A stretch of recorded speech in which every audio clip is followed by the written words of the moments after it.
Hello viewers, Flash Motorsport here and welcome to Hakone.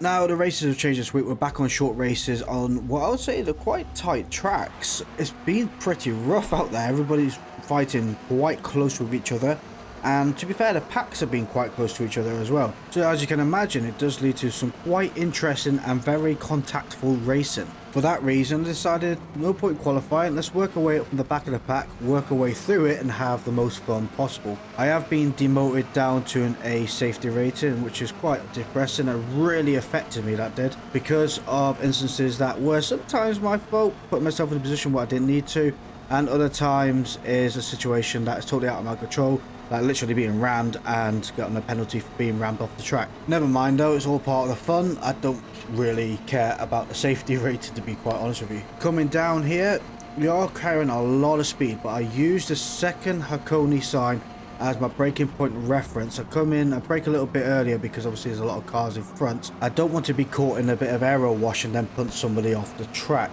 You're coming around here, you're letting off in third gear, let it coast round, overtaking a few cars here. Some things obviously happened and everybody became a bit friendly again. Coming down here, braking at the 50 board, down to fourth gear, letting it coast through. I'm getting punted around by the Audi to my left hand side, braking down to third gear and taking it obviously a lot tighter than I do. I'll get the mountain of understeer, that is absolutely incredible. Come around and let it coast until you're halfway around the corner and start accelerating out towards the outside of the track. Now you have another long good bit of run down over the start and finish line. I'm looking out to the Audi to the right hand side, I've got the Mercedes behind me. Coming up to the next corner, stay to the left hand side, looking out for the 150 marker and braking down to third gear. As we go through the first initial part of the corner, let it coast through and then start accelerating out the other side because the track does open up quite large. And you want to get a good run up because this is a really long fast bit of straight of the track. We do go through a slight S, but you can take it flat out. So the quicker you come out of the previous corner, the faster overall top speed you have coming down this long straight.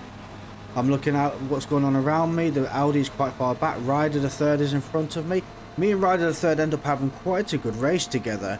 Quite unintentional, but we became best buddies throughout this race due to me having an incident that you'll see in a moment. But they are quicker through the corners than I am, where I am quicker on the straights. But as we come around this corner here, I'm trying to make a move on the Mercedes and try and gain that position back. We are in quite a good position. We are in P8 as we started in P11. So we made 3 positions in the case of we're on the second lap right now. So in a lap and a half. It can only really get better because me and Ryder the third are pushing quite strongly and we are catching up to player in P6 position. So as long as we keep pushing and persevering, we might be able to gain another place or two. As we come over the start and finish line for the start of lap 3, keep on over to the left hand side again, looking out for the 150 marker in between the cones and braking down to third gear. Take it nice and tight on the inside. Obviously there's a car on my right hand side, so I can't dive in and take that place of the car. I take it wide and basically swing it back in and have a better run out of the corner. The idea behind that was I'll have a better run up this back straight than I would previously, having a higher exit speed of the corner. But I do have to let off because I wasn't sure what the Honda was going to be. The Honda's just gone off track, so I'm not too sure what happened there. But I do manage to overtake the Mercedes again. Obviously the MG is much quicker in a straight line. Looking out for the second Hakone sign. I want to brake just before the Hakone sign. I brake a little bit late here, trying to see if I can outbrake the Mercedes. Obviously the Mercedes beat me to it. They are much lighter and much better in the corners than the MG. Braking down to third gear, you want to coast it round this corner and keep over to your right hand side. Looking out for the 100 marker, braking just after it down to fourth gear, let the car coast over the curb and use the curb to help with the rotation. On the next corner you want to brake down to third gear and let the car coast round. This is where I made my mistake and went into the back of Ryder the third. I forgot to brake. So luckily enough I didn't cause a situation where I myself got a penalty and B, Ryder the third got punted off the track. My idea, I stayed behind Ryder the third and think, you know what, we are battling and it's slowing both of us down. So rather than me and Ryder the third battling, why don't we try and work together where they are clearly faster than me in the corner, so I can clearly learn something from them. I am faster in a straight line, so why don't I push them along a little bit and we try and catch up to the player in P5 position. If you're enjoying what you're seeing right now, don't forget to hit that like button and subscribe to the channel. Now we're coming out of the S-bends, I can push rider the third along the straight. The issue with pushing someone in the S-bend is you can accidentally push them off track. I don't want that. So I'm going to get a nice bit of slipstream up behind them, give them that little nudge they need. As you can see on the map, player 5 is quite at the distance ahead of us. Looking out for the second Hakone sign, braking just before it down to third gear. Halfway around the curve, start accelerating and then go into the fourth gear. And then you have to brake again, back down to third gear as you come through the second part of the corner. Start accelerating again, come over to your right hand side. Just after the 100 marker, you want to brake and go down to fourth gear. Rub that inner curb on your left hand side and come over back over to the right. Braking down to third gear, rubbing the inside curb and bringing it over to your left hand side. Start accelerating and then braking again. You want to try and keep the speed up in between the curbs and use the curb to your advantage on the left hand side to help the rotation of the car and come over the start and finish line. This is a long straight again. You want to keep on your left hand side and look out for the 150 marker in between the cones. At the 150 marker, braking down to third gear, rub this in the curb and start accelerating as the curb stops on your right hand side because the track does open up quite wide. Again, you really want to maximize the speed of through those two corners, and exit speed is massively crucial when coming down this back straight because you can really gain some great time if you exit those previous two corners at quite a high speed. Again, I'm catching up back to the rider the third. I'm going to give him that little nudge again. I'm really getting some speed on him now. 155, they're doing about 150. So we push them along a little bit more. I brake, give them a bit of breathing space when they're braking. I don't want to rear end them again. That'd be quite embarrassing for my part. Coming through here, we are really catching up to that player in a P5 position, which is absolutely brilliant. This is what happens when you work together instead of working against each other. I understand it's racing, and racing, the whole idea of it is to have a better position at the end of the race. But I would never have been able to overtake this player now in P6. Well, they're going to be in P7 now if me and Ryder the Third didn't work together. I'm learning from Ryder the Third how to take these corners better, and they are learning from me that my car's faster. I can push them along. That's my contribution to our success. As we cross over the start and finish line for the start of our last lap, we are still 11.6 seconds away from P1 position. We're never going to get that back in a short race. This is where qualifying does massively benefit, because if you manage to qualify and you're on pole position, you're away from the chaos that's happening behind you.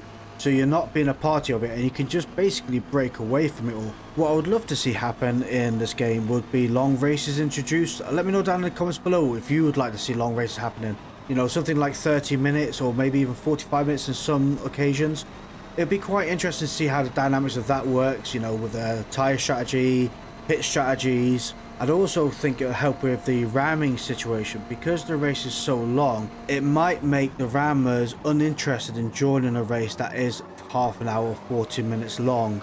Again, let me know what you think about what I just said down in the comments below.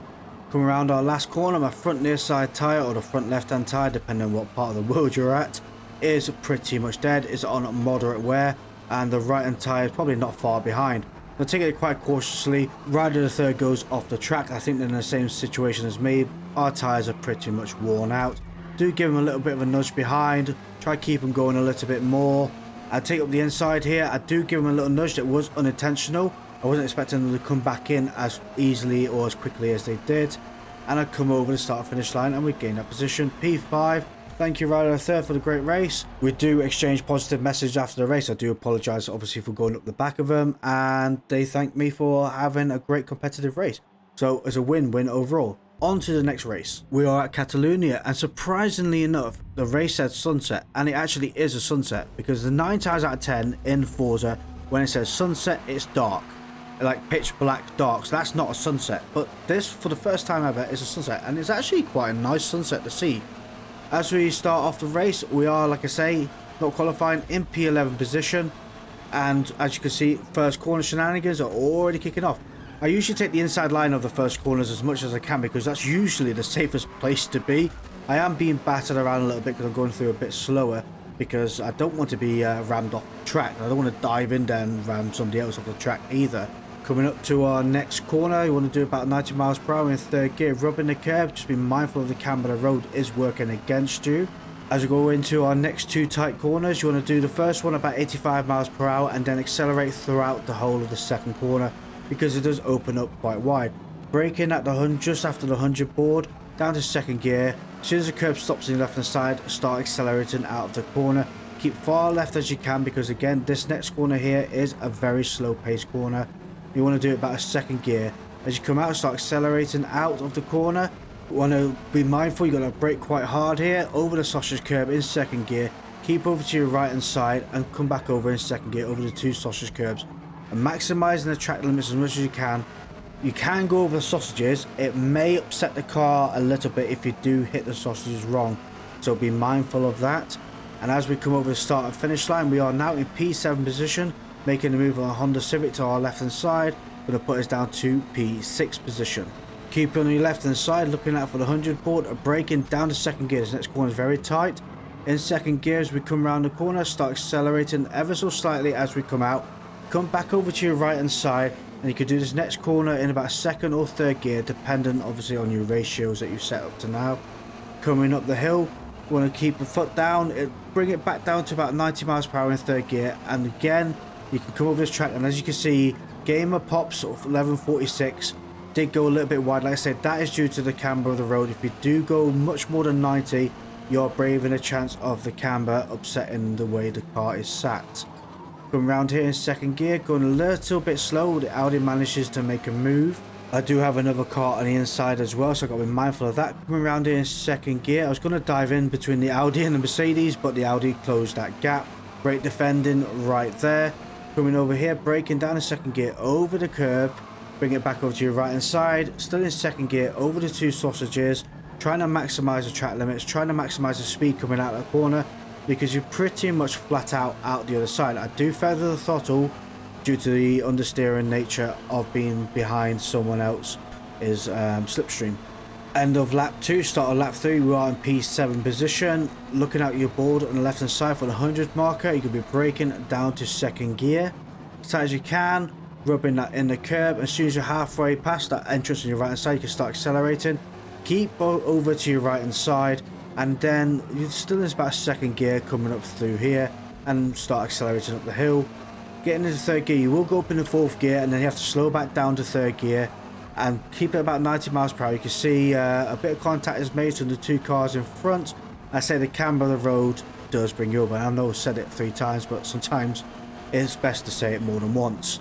Braking out the 100 board down to second gear, rubbing that in the curb on your left hand side. As soon as the curb stops, start accelerating, but keep towards your left hand side. Maximize the corners as much as you can. Still in second gear right now, coming around these curbs here. I think you could go a little bit quicker, but you can see there's a fair few cars in front, so we are being held up a little bit.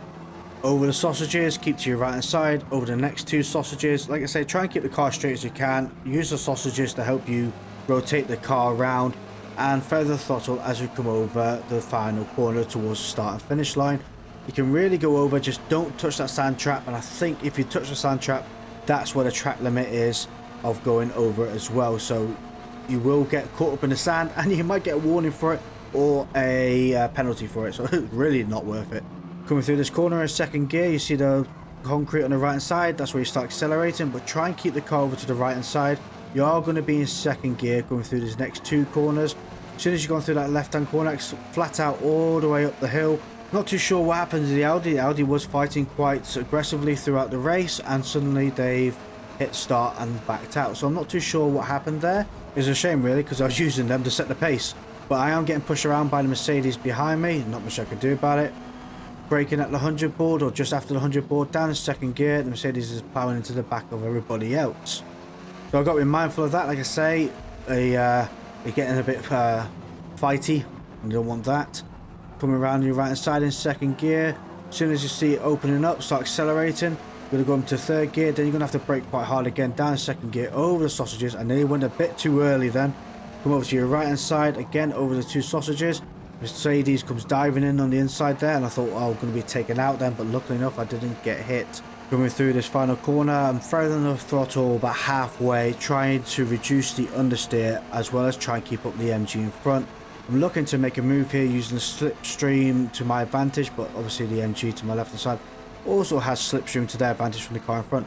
Braking just for the 150 board, down to second gear, and keeping up the inside as much as you can. As soon as you see the concrete path, start accelerating a little bit. bring it back over to your right hand side, and then braking again. Rubbing the curb on the left hand side. As soon as you've rubbed that point on the curb on the left hand side, flat out all the way up this hill, you want to be braking again down to third gear, about 90 miles per hour. As you can see, I'm trying to make a move on the MG in front of me, but I'm struggling to create a gap or find a place that I can actually overtake. Looking out for just after the 100 board, braking down to second gear, rubbing this in the curb as much as you can, and start accelerating as soon as the curb ends.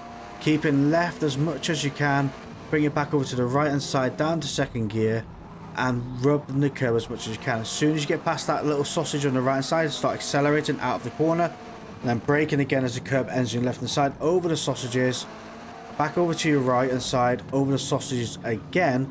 And this is where I'm not too sure what happened here, but I'm coming up to the left hand side and I go back over to the right, and then I just touched the MG to my left hand side and they got punted off the track. And it really was a lightest of touches, and I don't know why that MG got pushed so hard, besides Forza Physics being Forza Physics. As we are on our last lap, looking out for the 100 board, braking down to second gear, I have a warning on my front left on tyre. Tyre is wearing. Mighty Goose has a 0.1 second penalty in front of us, which is going to be very hard to try and keep up with that player with a 0.1 second penalty and gain that position, but I'm looking to do so. Coming up the hill, looking about 90 miles per hour. I'm doing it about 95 here, taking a chance and going actually really well. So you can push it a bit more, but you have to have a I would say quite a lucky run, or be quite confident into that corner. Just after 100 board, braking down to second gear, rubbing here, and the curbs are right up behind the MG now. I think the tyres are just as worn as mine are. Keeping on your left hand side, don't go over the line, because I nearly got myself a penalty then. That's the last thing I need at the end of this race. Trying to keep up behind the MG, maybe force them to make a mistake. Braking at the full of sausage, down to second gear. I go over the curb because I didn't realise the position they were in. Lucky enough, I don't get a penalty for it, so I'm ever so thankful for that. Over the sausages, and I was hoping they might get a penalty for cutting that corner, but obviously they didn't. They obviously had a better run out from that corner, which thus leaves me not to be able to gain that position to the car in front. So at the end of this race, we have got P4 position. Thank you all for watching, and I'll see you all next time. Goodbye.